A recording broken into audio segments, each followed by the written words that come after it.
Shalom, and welcome to What the Watchman Sees, a ministry that will sift through all of the social media noise to show you news of importance from the Most High's perspective.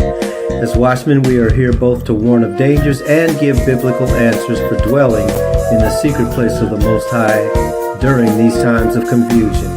Tell your family and friends to like, share, and subscribe as we delve into what Yahweh has for us, the apple of his eye. Let's get to work. Say shalom to everyone. We're going to continue with our study in the book of Proverbs. We are always underneath the same two scriptures that guide our study. And the first one is found in 2 Timothy chapter 2, verse 15, which tells us to study to show ourselves approved unto the Most High, workmen who need not be ashamed, rightly dividing the word of truth. And that in 2 Timothy chapter 3:16, all scripture is God-breathed and is profitable for doctrine, for reproof, for correction, for instruction in righteousness, that the person of the Most High may be complete, thoroughly furnished unto every good work. So with that in mind, we're going to continue with our study. We're looking at the theme of repair the breach and go back and rebuild. And in doing so, that means going back and fetching what the ancient ones knew. So as we look at how we rebuild in 2022, we have been looking at going back and establishing or reestablishing the blessing that the Most High gave to the children of Israel. And in that blessing, we know that his word is what established the kingdom then, and it is his word that will continue the kingdom in this day and time. So we're still underneath Deuteronomy chapter 6, which tells us in the Shema, "Hear, O Israel, Yahuwah, your creator, is one Elohim. You shall love the Most High with all your heart, with all your soul, and with all your might. And you shall teach these things to your children when you rise up, when you lie down, and when they're in the way." So in other words, the culture of the Most High begins in the home. And so that's what we've been looking at. And specifically, that is true also in the king's house under King David's rulership. So we've been looking at some of the principles that King David taught his son Solomon, and that's where we get to the Proverbs. So we are now in Proverbs chapter 10, and we're looking at the comparison between the righteous and the wicked. So the first thing that we will do is read the scripture. And so we'll look at Proverbs chapter 10, and we'll go ahead and read the verses. The Proverbs of Solomon. A wise son brings joy to his father, but a foolish son grief to his mother.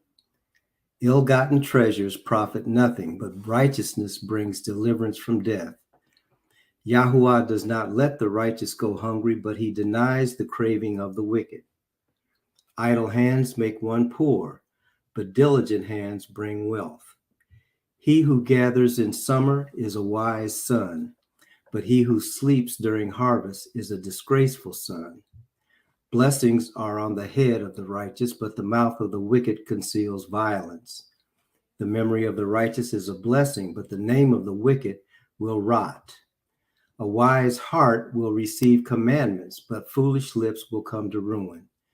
He who walks in integrity walks securely, but he who perverts his ways shall be found out. He who winks the eye causes grief, and foolish lips will come to ruin. The mouth of the righteous is a fountain of life, but the mouth of the wicked conceals violence. Hatred stirs up dissension, but love covers all transgressions. Wisdom is found on the lips of the discerning, but a rod is for the back of him who lacks judgment. The wise store up knowledge, but the mouth of the fool invites destruction. The wealth of the rich man is his fortified city, but poverty is the ruin of the poor. The labor of the righteous leads to life, but the gain of the wicked brings punishment. Whoever heeds instruction is on the path to life, but he who ignores reproof goes astray.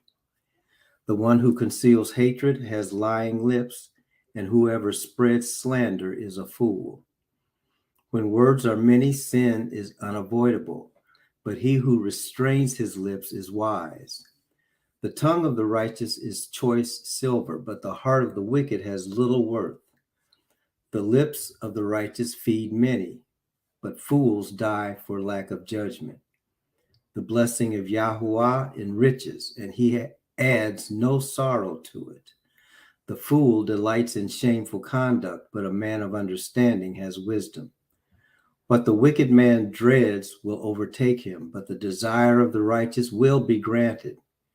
When the whirlwind passes, the wicked are no more, but the righteous are secure forever. Like vinegar to the teeth and smoke to the eyes, so is the slacker to those who send him. The fear of Yahuwah prolongs life, but the years of the wicked will be cut short. The hope of the righteous is joy, but the expectations of the wicked will perish. The way of Yahuwah is a refuge to the upright, but destruction awaits those who do evil. The righteous will never be shaken, but the wicked will not inhabit the land. The mouth of the righteous brings forth wisdom, but a perverse tongue will be cut out. The lips of the righteous know what is fitting, but the mouth of the wicked is perverse. So we're going to talk a little bit about those scriptures as we continue with our lesson. And as usual, when it comes to Proverbs, the Proverbs are containing what happens when we are in the will of the Most High and what happens when we're not in the will of the Most High. The last few times that has been personified as two women, the woman of wisdom and the harlot. This time it's being personified as the righteous and the wicked, and the perspective seems to be that of a male or a man, but the spirit of obedience and the spirit of disobedience are the thread going through the Proverbs. Again, those two threads, the spirit of disobedience and the spirit of obedience, are related to us going back as a nation of believers to the principles that were found in the Tanakh or in Scripture from the writing beginning in Genesis all the way through the Scripture. And so what we are doing when the thought is to go back and fetch or to go back and rebuild, we are actually rebuilding the foundation as well as the structure of the temple of the Most High, which in 2022 is no longer a physical structure. It is actually a people. So the way that is built is from that scripture that we read in the Shema in Deuteronomy chapter 6, starting actually at verse 4, where the nation is told to remember the teachings of the Most High through passing them on to the family. And what we have been studying is the idea from the perspective of heaven that the Most High has always placed his word in leaders. And so it's the leaders then that not only give the word to his people, and those leaders in the past were what we would call the priest, but the leaders were also from the royal house of David. Okay, so the priestly line and the line of the king. In actuality, before the nation of Israel was even uh, brought forth, that concept of the priest and the concept of the king was brought together in this man that we call, or the scriptures call, Melchizedek. He was both a king and a priest. And so as we're looking at 2022, we know now that that same thing is going on, because the priestly line is no longer through the line of Aaron. Yeshua is a high priest after the order of Melchizedek. And so the king of righteousness that we found Abram or Abraham giving his tithes to, which was a king and a priest, now we find that same thing in Yeshua. But Yeshua, in building up his house, which is what we are, has placed his word before us, and it's our job as the children of the king and as the subjects of the king, to give what he has given to his people, to his leaders, this blessing. And so each one of our households has this blessing in it.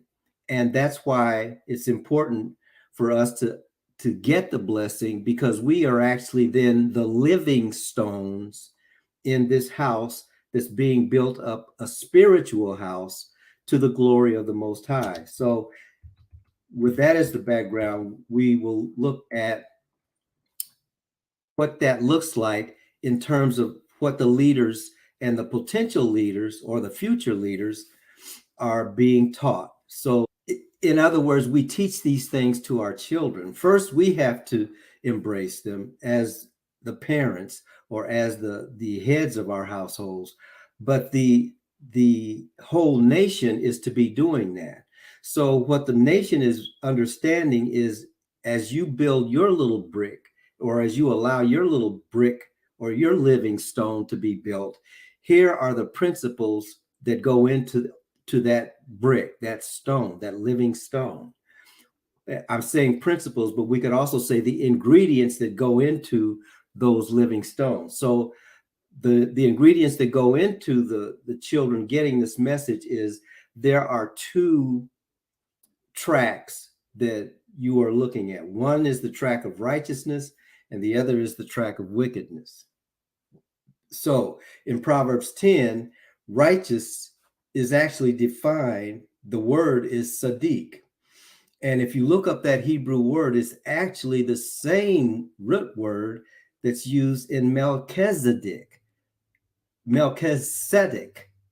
So it's actually, if you remember that, the definition of that word, Melchizedek, is king of righteousness. So to be righteous is defined as to be just, to be lawful, to be right, to cleanse or to clear oneself. And again, it's the same root word that's used in Melchizedek. Melech is king. Zedek or Sadoc is righteous. So the king of righteousness. So that's what the word is defined in scripture, as defined in scripture, the word righteous. The word is also characteristic of a living stone, which is what I was quoting a couple of minutes ago, which is found in 1 Peter chapter 2, verses 5 and 6, where it says that we are built up living stones into a spiritual house. So that's where we get that idea from. So the characteristics of a living stone are the characteristics of righteousness. So Proverbs is giving the children of Israel and in their immediate families the pattern, if you will, for being a living stone, for being righteous. Now, as that is happening, there's also that which is unrighteous, and that's where wicked comes in.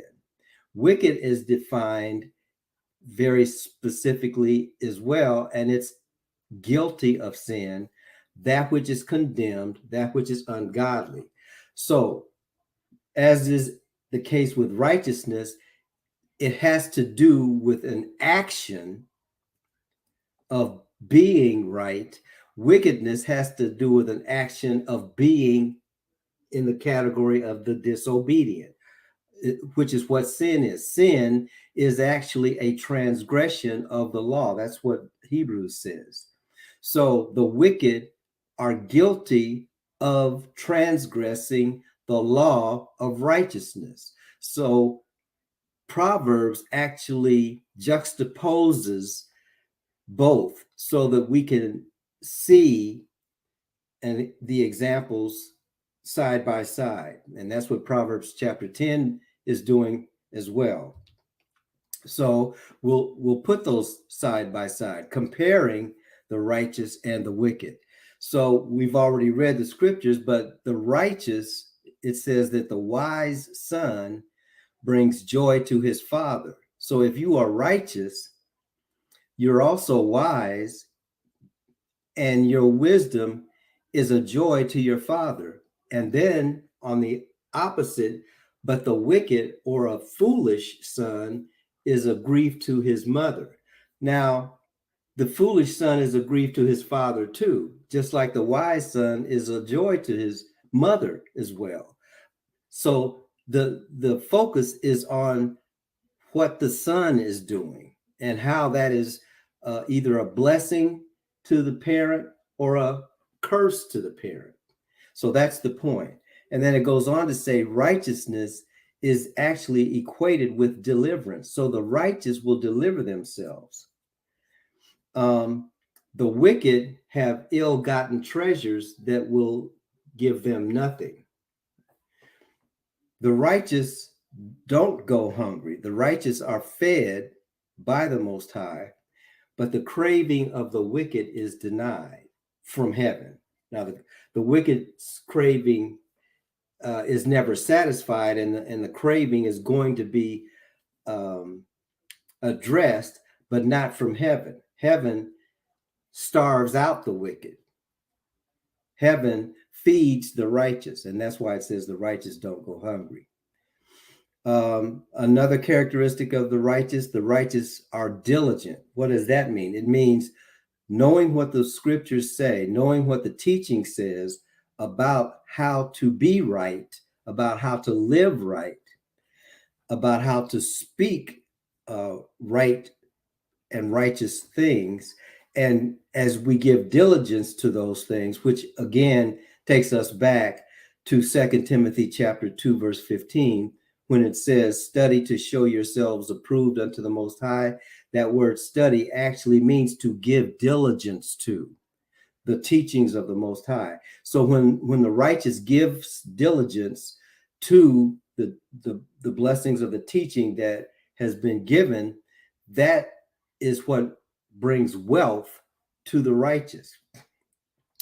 The wicked, on the other hand, taking those same principles and being idle with them, makes that person poor.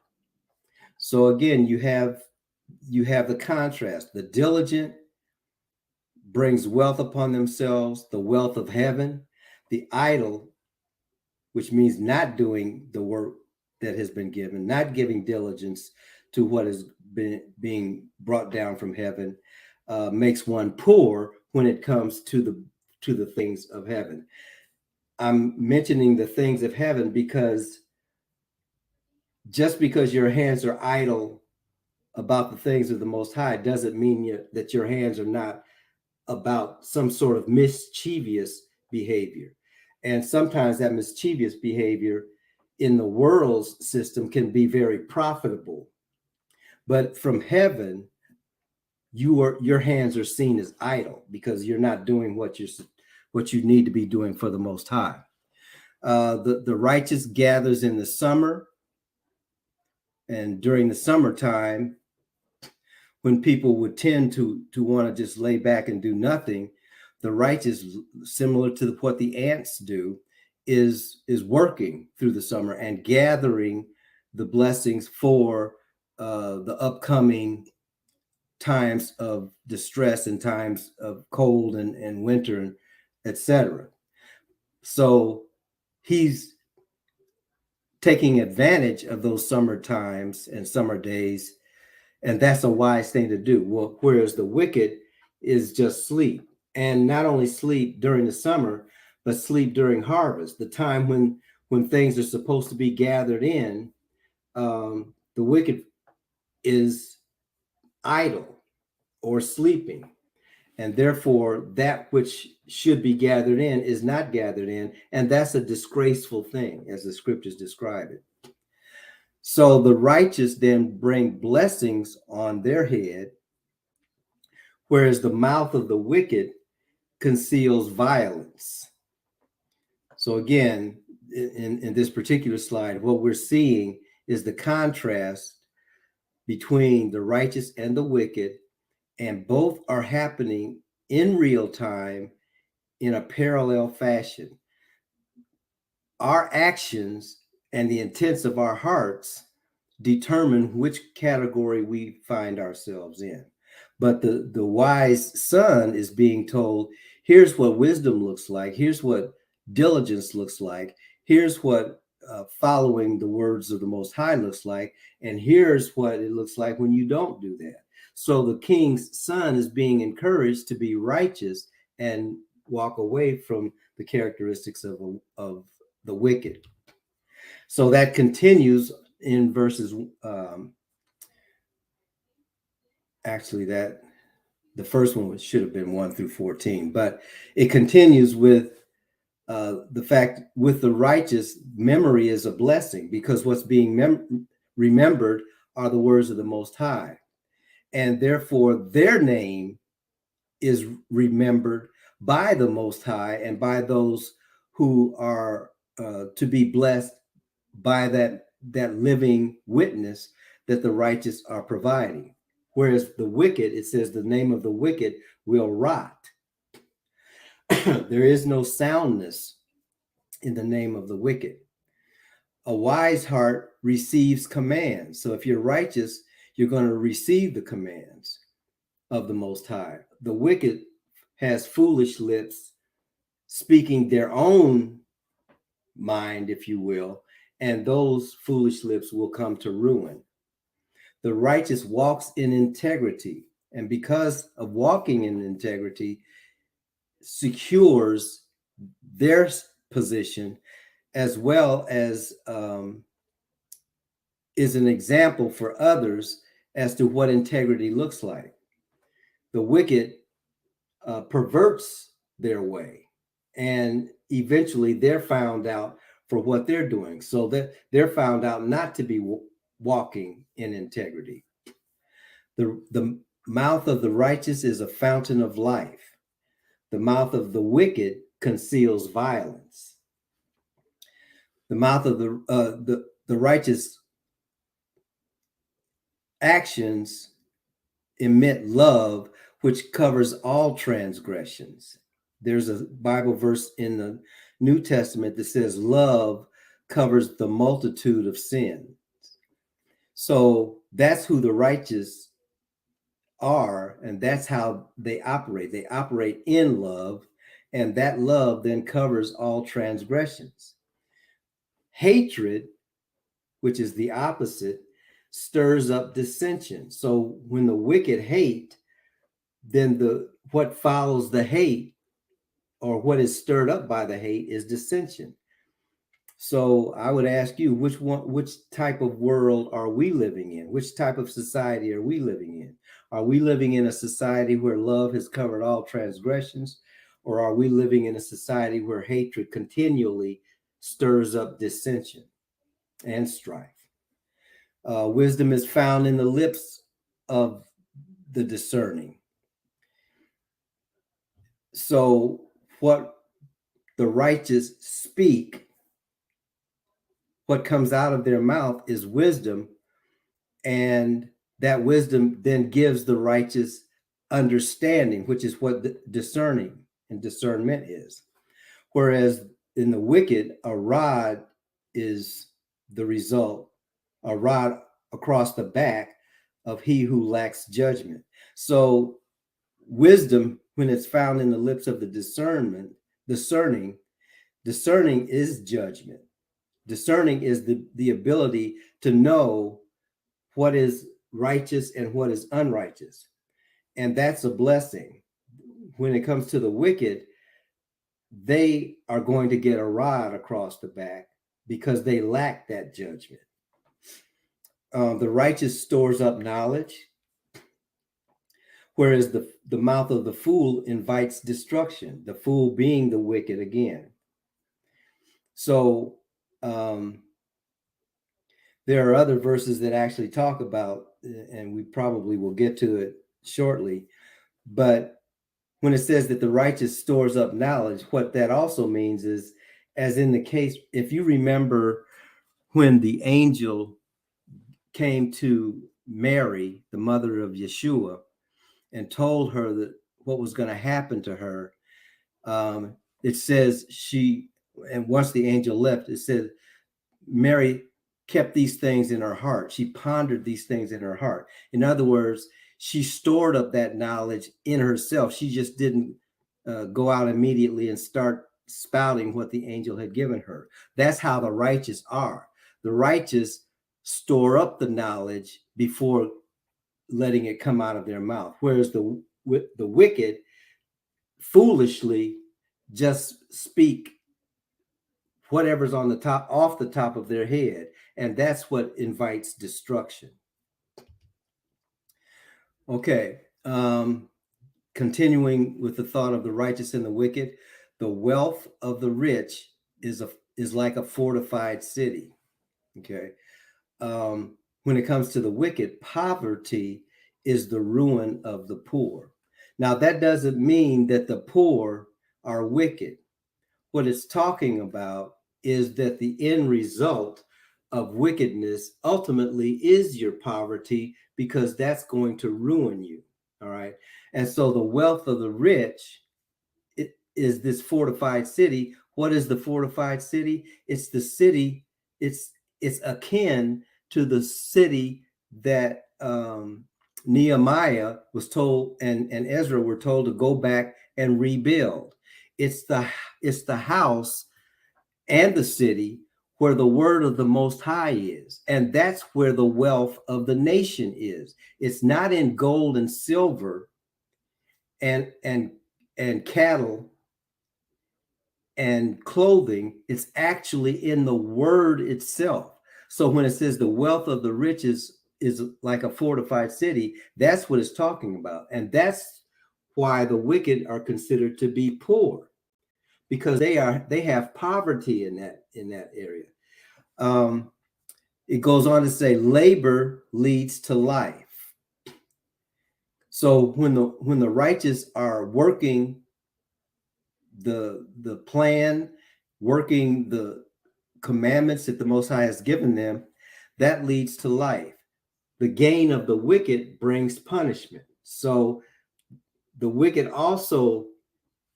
of the wicked also brings something forth. It brings punishment, not from humans, but from heaven. See, all of these things are actually in relationship to the kingdom of heaven, to the heavenly kingdom.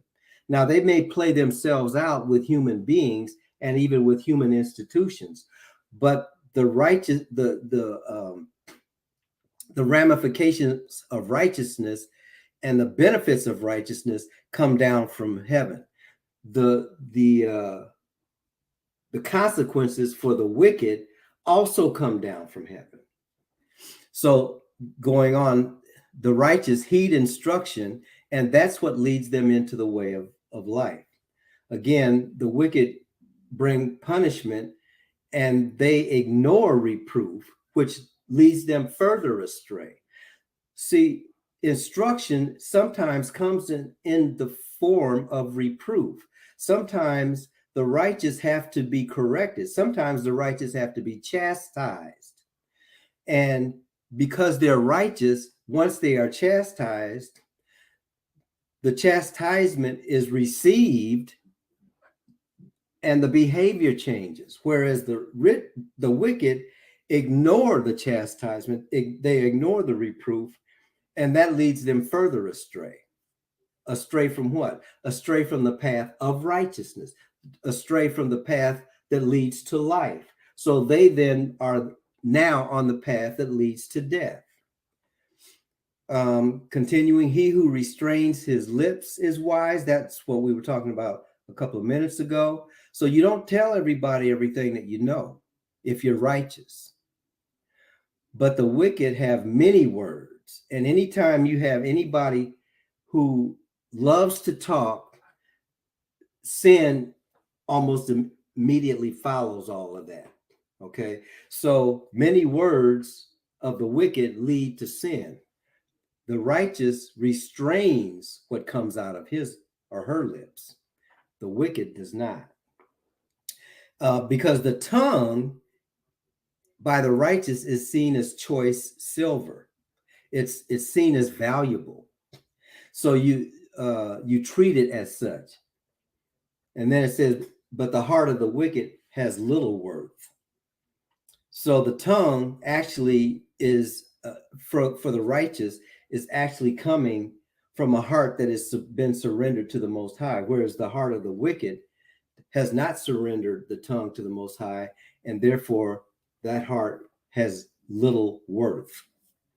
The lips of the righteous feed many, because what comes out of the mouth, once the righteous do speak, what comes out of the mouth, which has been in the heart, is to be blessing other people. And so that's why the scriptures say the lips of the righteous feed many.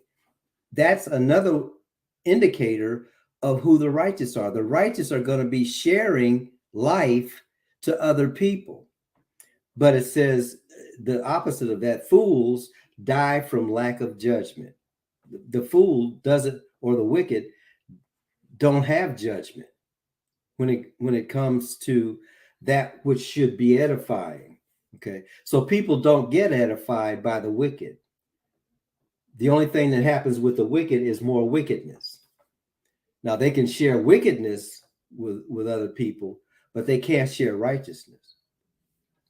And the righteous know that it's the blessing of the Most High that actually does the enriching of those who they're feeding. So the righteous understand that the feeding is just them repeating what the Most High has already given to be shared with those who want what the righteous have. And then it says the opposite of that, fools delight themselves in shameful conduct. The desire of the righteous will be granted. Delight yourself in the Lord, and he will give you the desires of your heart. That's what the scriptures say. And then with the wicked, what he dreads will overtake him.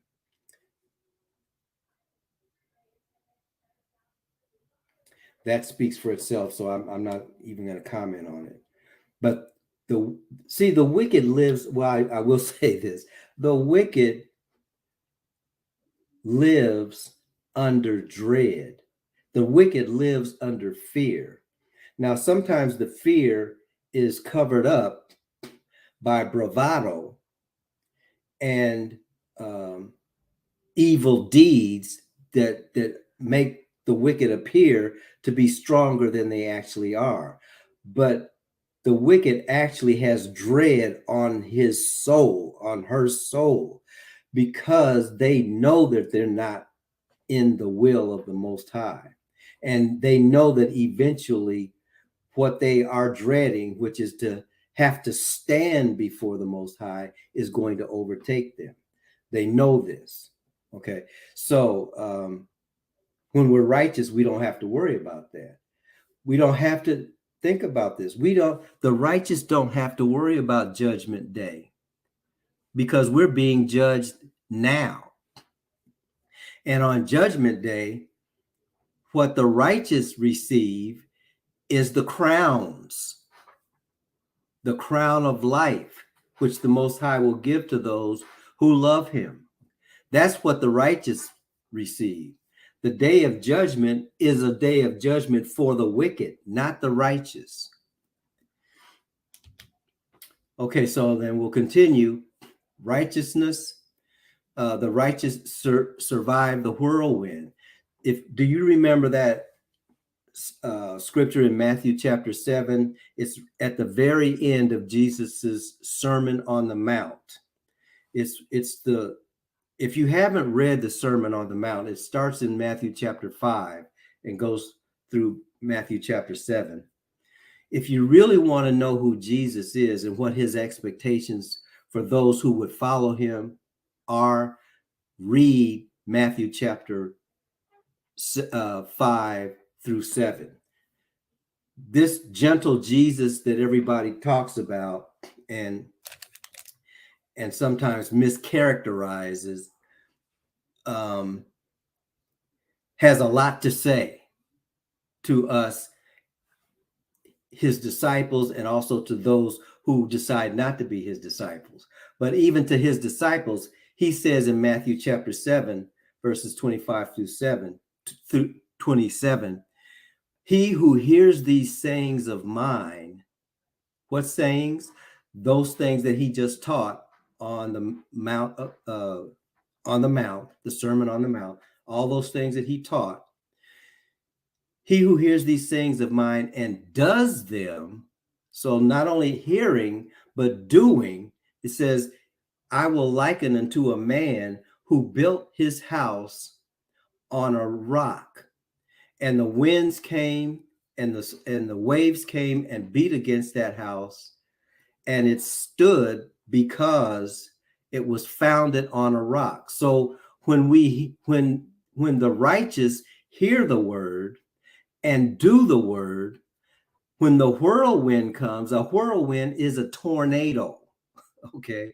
So when the whirlwind comes, when the tornado comes, the house stays where it's supposed to be because it's founded on a rock. It is established on a rock. What is that rock? The rock is Yeshua himself. And then he says, but he who hears these sayings of mine and does them not will be like a man who built his house on the sand.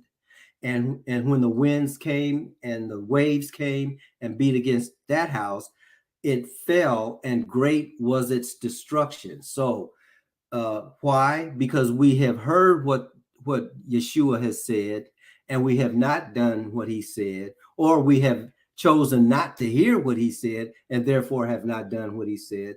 And so when the storms come, and they always come, the storms always come. So anybody who's in the Christian community thinking that you don't have to go through the storm, if you've been taught that, you have been taught incorrectly, because Jesus didn't teach that. He taught what we're talking about now. But he also said, so the wicked then is destroyed by that tornado. The house of the wicked falls, and great is the fall thereof.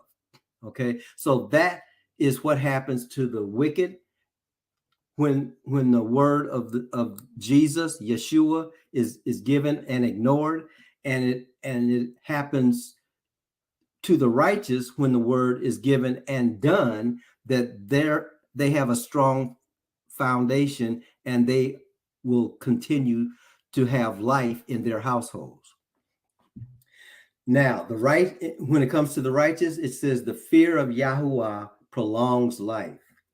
That is a theme that is a thread that goes throughout the scriptures too. The fear of the Most High is the beginning of wisdom, and now we see that the fear of the Most High prolongs life. Now, when it comes to the slacker, which is the same thing as being wicked, it says the slacker is like vinegar to the teeth and smoke to the eyes. Now, that is a description of someone being wicked and how that's received by someone who isn't wicked. Okay, so it's the righteous that feel like the slacker is like vinegar to the teeth and smoke to the eyes. Very irritating. Okay, so that's what is being alluded to. The hope of the righteous is joy. And as it says, the fear of Yah prolongs life, but the years of the wicked are cut short. That's what the scriptures say. Okay. So if you want to have a long life, if you want to have a productive life, be righteous. If you want to have your life cut short, then be wicked. Now, that's what the word says, and that's what we believe. Okay. The way of Yahuwah is a refuge, but the expectations of the wicked perish. A refuge from what? A refuge from the storm. Okay. So the wicked don't, the expectations of the wicked, which is they're going to be around forever, those expectations don't last. The righteous are never shaken, but destruction awaits those who are doing evil. The mouth of the righteous brings forth wisdom. So now wisdom comes back into the picture again. Wisdom being personified as the woman, as we know. Okay, so that's a part of righteousness. So the mouth of the righteous brings forth wisdom, but the perverse tongue will be cut out. That the perverse tongue of the wicked will be cut out, not necessarily by men, from heaven. Again, these are all things that come down from heaven on the righteous and the wicked. Well, let me just do the last couple. The lips of the righteous know what is fitting, but the mouth of the wicked is perverse. Okay. So what I was getting ready to say is both the righteous and the wicked are responding to the same word, because Yeshua is the word that became flesh. So both the righteous and the wicked are responding to the exact same thing. On one case, you might have heard this analogy. Heat will melt butter, but heat will harden steel. Okay.